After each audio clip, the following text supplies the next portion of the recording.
The Middle East, and Arabs and Israelis at war with each other for the fourth time in 25 years.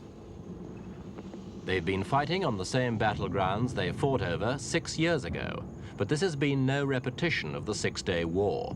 Every inch of ground has been hotly contested, and the war's seen some of the biggest tank battles in history.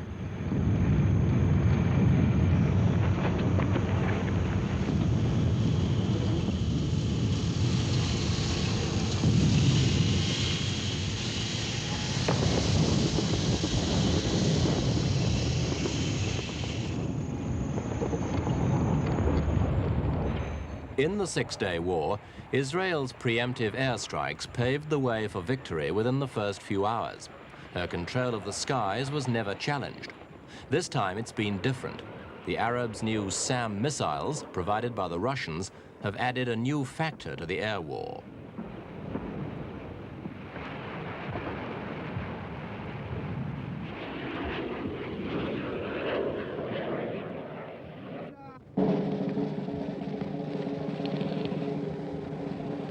Officially, the Israelis insisted that all the Arab lands they occupied were negotiable in any peace treaty. In practice, they raised the Israeli flag and founded Israeli settlements wherever they felt it was in their interest. This is one such settlement, or Nahal, opened in the Gaza Strip earlier this year.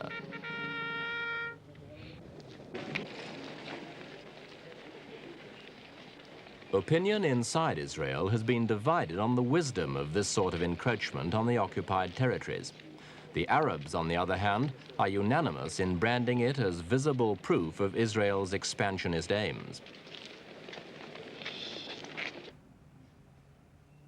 The following month, Arab military chiefs met in Cairo to attempt to revive the Jordanian front.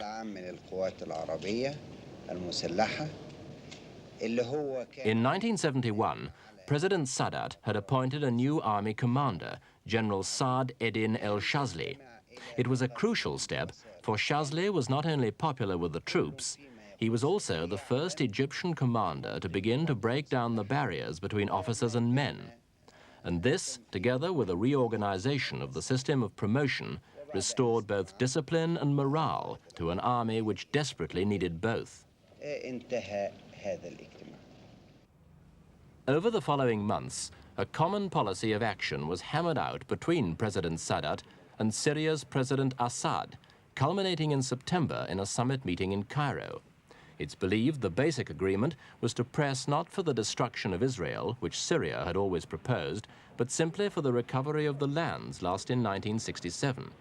For this, it was necessary to bring Jordan's King Hussein back into the Arab fold, although not as a major combatant. He'd already lost half his kingdom to the Israelis and had no desire to risk the rest.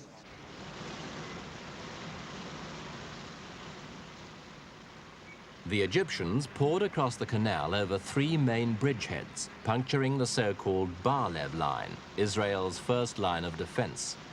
This is the official Egyptian film of the first crossing.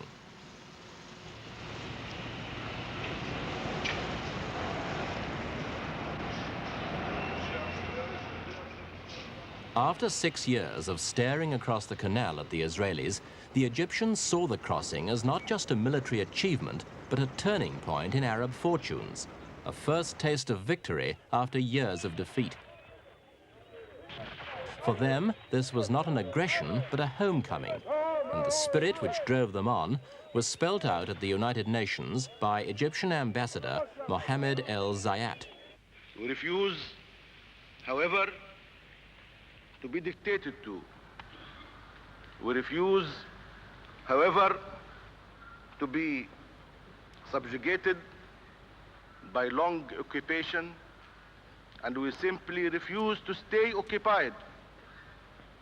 And we struggle not because we guarantee success, but because we have no other option but struggling. This is our national duty. This is the only diktat that we are obeying and going to obey.